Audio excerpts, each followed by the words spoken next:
on today's episode of Parenting Great Kids.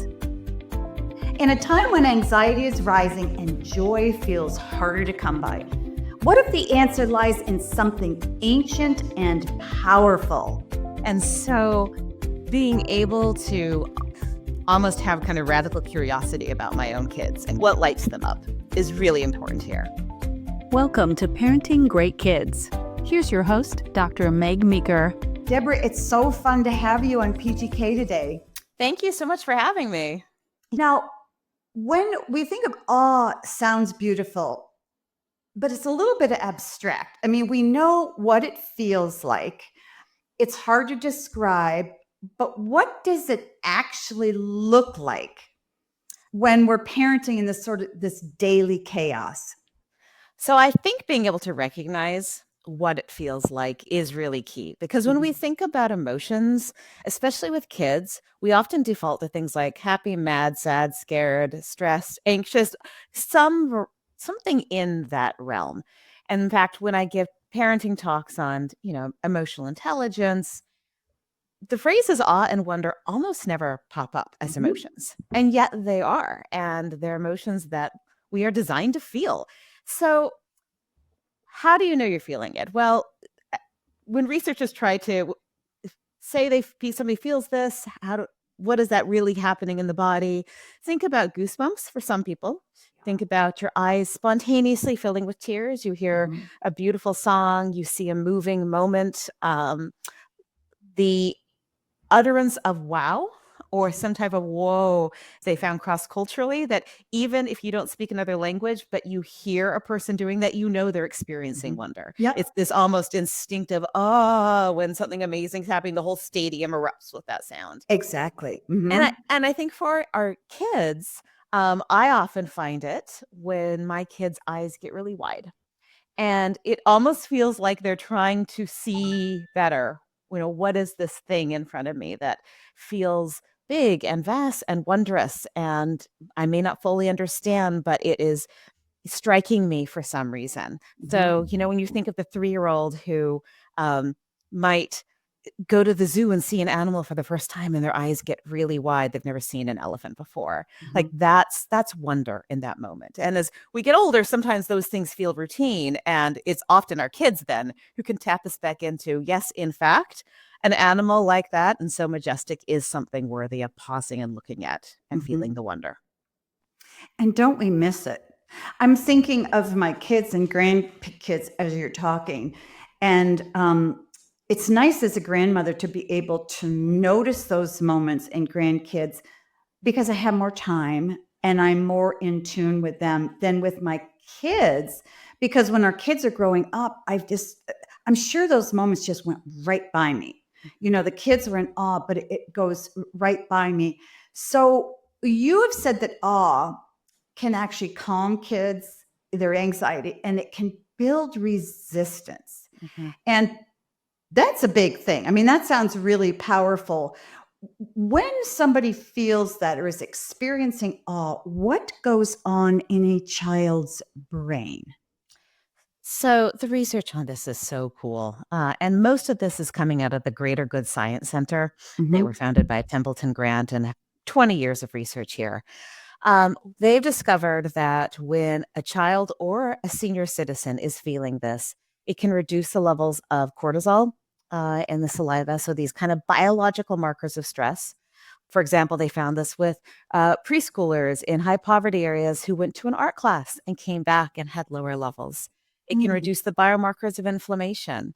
When you think about, say, meditation or any form of being more mindful, awe is something that requires the senses. It's something you see, smell, hear, or, you're thinking about and you're feeling that. So it does require that slowing down, so it can slow down our breathing. It can cause us to pause and take that extra breath. And so researchers have found that you have these kind of biological shifts that happen, and that as part of that, whether it's senior citizens who are going on an awe walk once a week, which has now been adopted by a number of schools, or... Well, sorry, back up. Yeah. An Awe walk? awe walk. Yeah, Talk to us about an awe walk. they asked these seniors who were living in a senior living center, some just took their normal walk, and others they said once a week take a walk, but look for something that gives you that feeling, a sound, listen to the birds, notice something. And those who took those daily, so not daily, it was weekly, 20-minute awe walks, 6 weeks later, their sense of well-being had improved. And that was one of those takeaways that while I was working on this book, I applied almost immediately, and I still do it. It's like that has been one of the tiny life shifts that has been life changing for me. Because I have a dog, so I am walking every day. And often it was like my podcast time or let me think about what I'm going to be writing next time. And I decided that for one of those quick walks I do with the dog each day, I would turn it into just let me tune into the neighborhood. Right.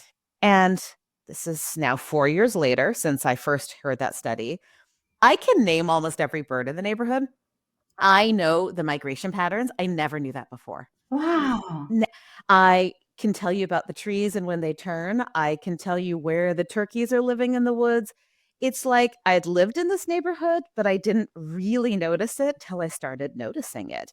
And now I get so excited when I hear a cedar waxwing because they don't come that often. Or I'm like, oh, I can, it's this time of year because, this bird has come back. And I find that like building in those small moments, it's so easy, has really helped me kind of improve. Well, you're a New Englander. It's helped me improve my relationship with all the seasons, including winter. Yes. Yep. But it's also one of those practices where, I think building in small moments in the day where you can pause and reflect when life is so busy.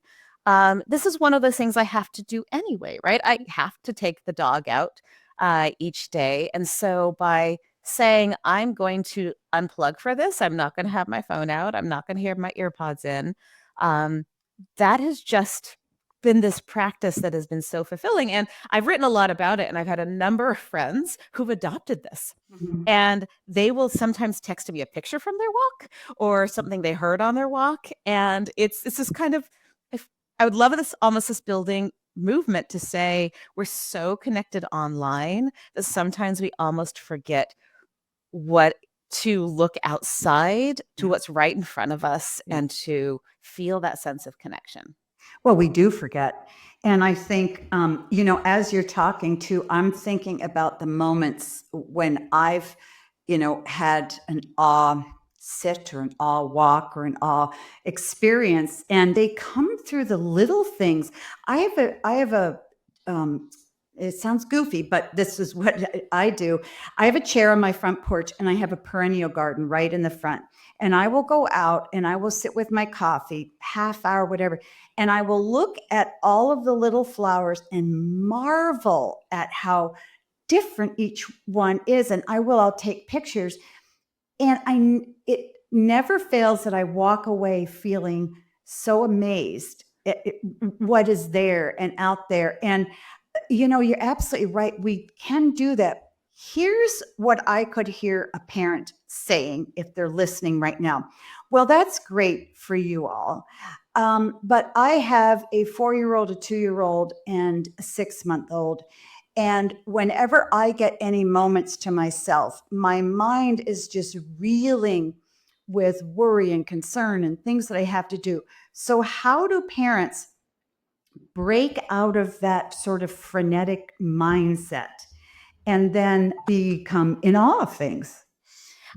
So I to flip that a little bit, I think it's actually when you try in very small doses to find tiny moments of awe, that is a thing that helps you break out of the frenetic mindset. Okay. And so, it's not, and this is another piece I love about the research. Yes, you can go to the Grand Canyon or go to the Sistine Chapel and you can feel this. But also most of us are not traveling there, especially not with small children. Right. Which is why that the dewdrop that's on the flower, right? And the way the light reflects off of it, that is its own marvel and its own wonder. And so for me, and I understand, I'm a mom now. I have an 11, 14-year-old, and they're very busy in their own ways, but I so remember the intensity of when they were younger. And I think this is where, for me, getting the framework of sources or instigators of awe, things that incite awe, has been really helpful for me personally. This book very much has lots of personal stories. This is a journey book. This is not a prescriptive book of like, you should do this. But having that framework has been really helpful, because when I do get overwhelmed or busy, I can sometimes begin to tick through and say, how do I add a little bit more of this to my diet? And so the book is arranged around, and the most obvious chapter number 1 is nature, right? Because we think about that, but also art, music, big ideas. And this is where kids can be really fun, because they ask you big questions. They do. And they're really amazing questions where you think, oh, I really don't know the answer to that. There's being in community, which is something we need more and more. And with a lot of lonely people, including a lot of moms, there is the wonders of the life cycle. And so that's where, holding a small baby is one of life's most wondrous moments. Sometimes they're crying like crazy, but then they fall asleep and you look down again and you're in awe and wonder again. Right. And also the other end of the life cycle as well, which I could do a whole podcast about how we don't let kids see enough of the other side of the life cycle. Right. And then finally, and this is so exciting, Meg, the most common source of awe for humans, it turns out, when they do these longitudinal studies, is moral virtue. And so this is one of those things that when I'm really overwhelmed, this is one of the most common ones, is to remember the people who are helping me, to be on the lookout for the helpers, to allow myself to feel the gratitude when my neighbor brings in my trash barrels. Right. To look for the story, not doom scroll, but now that my kids are a little older, to look for the story of people behaving well, because I want to counteract what they're seeing. It's very easy for our kids to get cynical or scared because goodness doesn't make the news very often. Right? And so I am on the lookout all the time for my kids of a person doing something kind or brave that I can just share in small doses in the car, share an article like, oh my gosh, did you hear? Because that, I feel like, is a driver of not just on wonder, but of hope for these kids. Oh, absolutely. I was thinking about this last night. There, as a pediatrician, I hear about anxiety and depression all the time, and I know that parents do as well. I think that when kids hear about anxiety and depression over and over and over, they start to think, well, could that be me? Could that be me? But they never hear the counter. Which is, what happened to your day that was joyful? What happened in your day that was remarkable? What did you see a person who did something that made you feel good? So what you're really talking about is sort of counteracting that by bringing to the fore and to the surface of their brains, looking for something positive and something good and something that will make you feel better. Because the truth is, if you hear about a person who did something kind to a dog who was almost got hit by a car, whatever, it just makes you feel good. And I think that, neurochemically too is very helpful for kids. So I love that you're sort of counteracting the talk about and the focus on anxiety and depression in kids was something that's very, very powerful as well, and might even help reverse some of those things in the moment. A lot of parents feel burned out, and they listen to us and they go, oh, come on. One more thing that I have to do during the day. Is this really feasible? And because a lot of times when you do parenting talks, and this, parents can often feel a little wary, like, I just don't have not even a second of bandwidth to do anything different. So talk to parents about, and particularly mothers who are listening, talk to them about how they can incorporate these moments of awe in their lives, like sitting in the car waiting to pick up their kids from preschool. This is my jam, because I'm not, again, prescriptive parenting. I understand that kids are so different, right? Something that works with one of my children will not work with the other one. Right. And so being able to almost have kind of radical curiosity about my own kids and kind of what lights them up is really important here. For me, the idea of awe and wonder, rather than something to add to the to-do list, I the metaphor I like to use is it's like getting a new prescription glasses, right? I can see right now, but if I put on a new prescriptions, I can see a little more clearly. So it's not that I'm moving to a new neighborhood, it's that I am actually seeing my own a little more clearly. And that requires sometimes a little intentionality and slowing down. But also the nice thing about awe and wonder is that this is an emotion that actually doesn't take a lot of cognitive lift in the sense that you can't force yourself to feel it. You can just kind of put yourself in the path of it. And so, for example, when I drive a lot, kids have a lot of activities. They've been in different camps all summer. I think about, okay, so how am I spending my time in the car, right? There are a couple of podcasts that I know get me to have those feelings, like Moth Radio Hours, hearing people tell their stories. Oh, those are great. Yeah. I get goosebumps, right? And I know that. I also, teenagers are really good at this, about curating playlists that they know are going to help them feel certain things. And so it's kind of like, okay, so if I'm going to be having, a tough week, like what's my playlist that I want to be using here? This is where also, I can find it really helpful to get a friend to do this with you, right? Life's really busy. We know that feeling socially connected can be a source of awe. So, for example, I write about in the book that one of my very best friends lives in Wisconsin, best friend from high school. We haven't seen each other in many years. And she was dealing with incredible stress because her youngest child, who has Down syndrome, has been through leukemia twice. And during the second bout, it was just lots of hospital time in the winter in Wisconsin. And you feel a little bit helpless as a friend, right? So one of the things I started to do, thinking like platitudes don't help. I can't bring her dinner, which I'd love to do. So I look for something beautiful every day anyway. I'm going to text it to her with no expectation that she replies, right? Like, and I told her I was going to do this. We're old friends. And so it might have been a song. It might have been a quote. It might have been something I saw on my walk. It might have been a goofy face my kid made, whatever it was. And, sometimes she would send stuff back, right? Or sometimes be quiet, or sometimes it would be a response to it. And then she began to tell me about how in Children's Hospital, there was an art gallery of local artists. So, this had inspired her to go and start taking her daughter in the wheelchair through the art gallery. And she said, she wrote to me, and she actually writes about it in the book, that she had never appreciated art more. It wasn't the museum, it was the hospital walls. And that they had thought to, create these paintings and bring those in. And I thought that is where, like, it is when we are really stressed, we need this the most. Yeah. And so it may be that you actually say to a friend, you know what I need? I need a beautiful picture every day. Yes. I can't find it right now, but you know what? Your mom lives far away and wants to help you. You know what you can do, Mom? You can set, and the next time you find something that just like gives you goosebumps, can you just send it to me? Yeah. And I want to feel it too.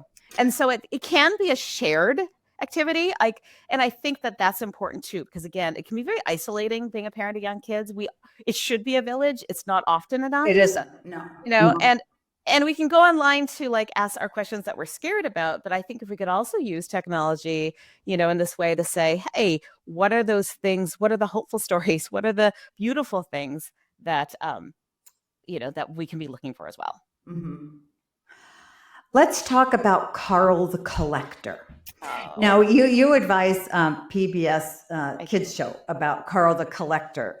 And it talks about a neurodivergent character. And what has been the impact of that show? And how can media like this help shift how we talk about inclusion at home, at school, church, anywhere? So this show has my whole heart. It came out in November. It's called Carl the Collector. And it's the first PBS Kids show to feature a neurodivergent lead. So there have been other characters, but what I love about that is that means that Carl's autism, while there, isn't his defining characteristic. It is part of who he is. And so he has this wonderful group of friends. Carl's a raccoon who collects lots of things. He's kind of wingman is Sheldon the beaver, who is very empathetic. There are these twins, Nico and Arugula, who are very, very different temperaments. And then you have Lotta, who is also on spectrum. She represents kind of girls on spectrum, and Forrest, who definitely struggles with attention. And these friends are so good to each other. And I think this is where this show has brought such a source of wonder for me, is that we're looking at a lot of the, social skills, emotional skills, character traits that help kids flourish. And we are just showing a really appealing group of friends who are really different and who are good to each other. And so one of the great things about working on the show is there are people who are neurodivergent at every step.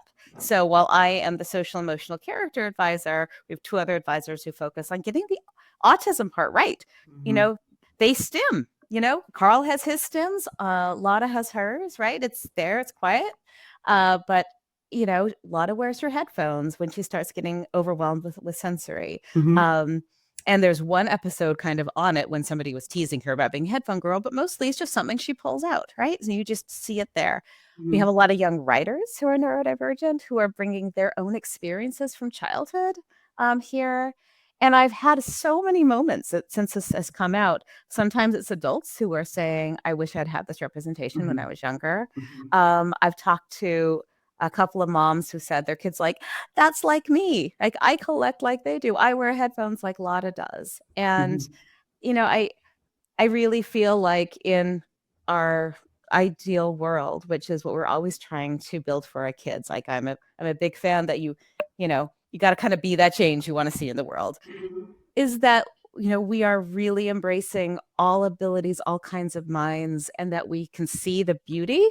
Again, that's talk about awe and wonder. Like, when you can look at the person in front of you and you can see their strengths, no matter what their differences are from you, like when you can see kind of that beauty, that dignity inside of them, that's such a great source. And so I'm super proud of the show. I think that it's a big-hearted show. And it's a great way to open up conversations with kids about, sensory sensitivity. We have one we're introducing a new character who's nonverbal and uses a tablet to communicate. And I think sometimes as parents, if your kids are not neurodivergent, you may not know how to begin the conversation.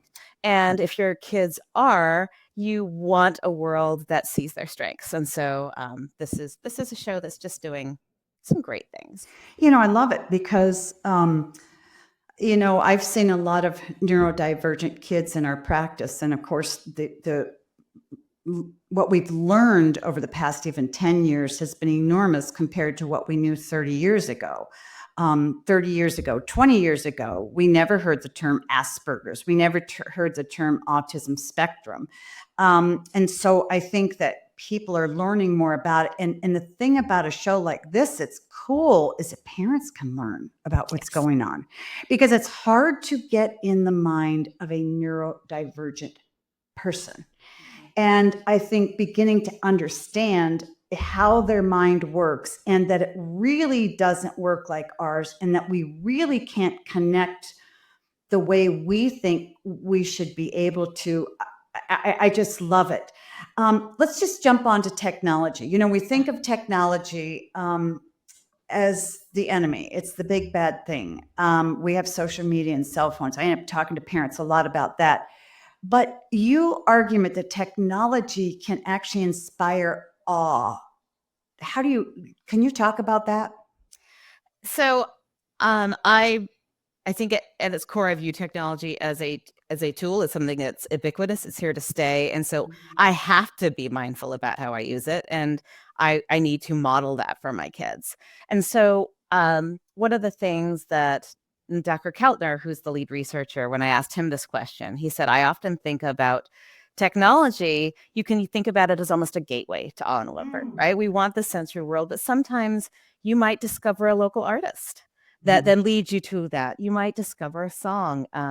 You might watch Fabulous Fungi and be like amazed at, the mushrooms of the world and how they grow. It might help you connect with a family member who's far away. And I think when you can recognize what that emotion of awe and wonder is, and recognize that when I'm doom scrolling, I don't feel it. And I think being honest with myself, I don't. Like, this is where it's like, it's almost a deadened feeling. Yeah, it is. And so,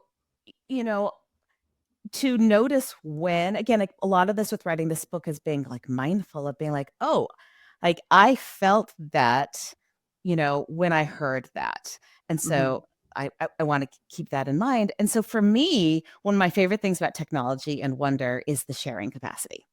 And I don't mean sharing for the likes and the clicks. I mean sharing to build relationships. And so, again, like, I have a 14-year-old. She's not on social media, but I text her, and I've discovered it actually has opened up a whole communication line with her, because there's sometimes, I can be texting just come downstairs. Have you gotten your water bottle? Have you done your homework? Or I could also be like, oh my gosh, I just saw this outside and I want to show you. Yeah. And what I've discovered is that when I start sending her more pictures of beauty, then she has responded more in kind. And so, even on my Instagram feed, when I started to look for more art and things that were beautiful, it changed my whole algorithm, right? Instead of getting a bunch of fashion and makeup ads, I'm now getting, it's much more filled with like earth art and other things. Well, and that's exactly what Instagram does, is because they follow you and they see what you like, what interests you, and then they start pulling in more of that. And that's fabulous. We only have a couple minutes left. This goes so fast, but I'm sure there are a lot of parents listening out there who go, I've really just sort of lost the joy in parenting, and I want to reconnect with my kids, and I want to teach my kids how to feel wonder and awe. Where do I start? Is it possible, well, you just alluded to it, to inspire your kids to have awe? And is it possible for me to actually get to the point where I can get my joy back? I believe it. And I believe life is long and has seasons. And the intensity of, say, the diapering stage doesn't typically last forever. And so a big piece during this time of intensive mothering, and that can be early childhood, that can be teenagers, is tapping into this for yourself, because kids are incredible observers of human behavior. They watch us. They watch everything we do. And I really believe that long after, they may not remember everything we say, but they can remember what we did and how they felt around us.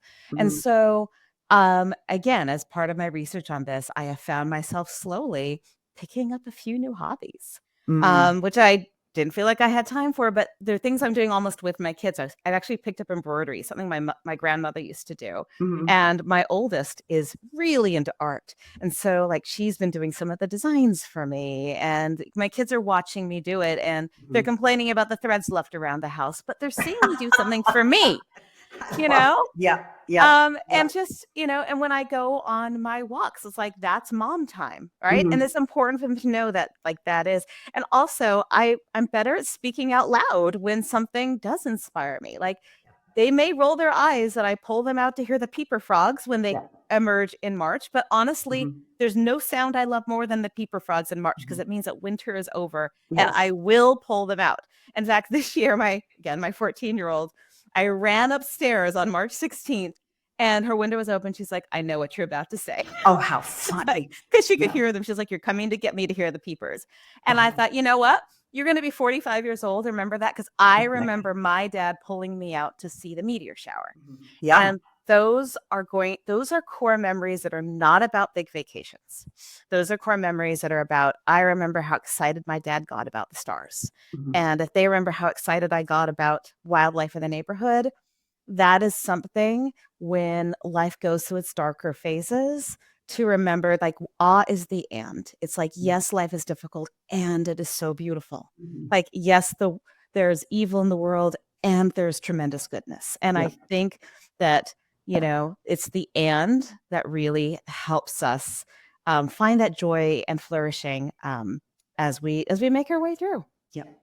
I love it. You're absolutely right. I think that those are the moments that kids will remember, listening to the peeping frogs or seeing stars with a parent, that leave a huge impression on them, and a positive impression. They may say at the time, oh, this is so goofy. Why do you want me to do that? But when they look back on it, it gives them such a great feeling of joy and comfort. My guest today has been Deborah Farmer Kris. She's a leading child development expert, and her book is Raising Awe Seekers. And I love your term, awe walks. And, I highly recommend that people read it because it's very, I don't want to say counterculture, but it's counter conversation. We have so many conversations about so many negative things that we need to be on top of and change in our kids and so forth. But this is a very positive one that'll have a very positive effect on kids. So I thank you for writing this, Deborah. How can people find you and more about what you do? So if you go to parenthood365.com, you'll find all my social channels and newsletter and things like that. Parenthood 365. I was going to ask you what the 365 stood for, but I answered it when I was formulating the question. So it means that parenthood never stops. I'm a little slow in the uptake here, but I got it. So anyway, Parenthood 365. Deborah, thank you so much. I really enjoyed our conversation. Thank you. It was a joy. I stopped Googling parenting advice when I found this. Dr. Meg Meeker's PGK Insider community is where real parenting help lives. There's a reason so many parents trust Dr. Meg Meeker. Now her courses, parenting forum, and trusted answers are all in one place, the PGK Insider community. Join free at meekerparenting.com. Real answers from a pediatrician who gets it.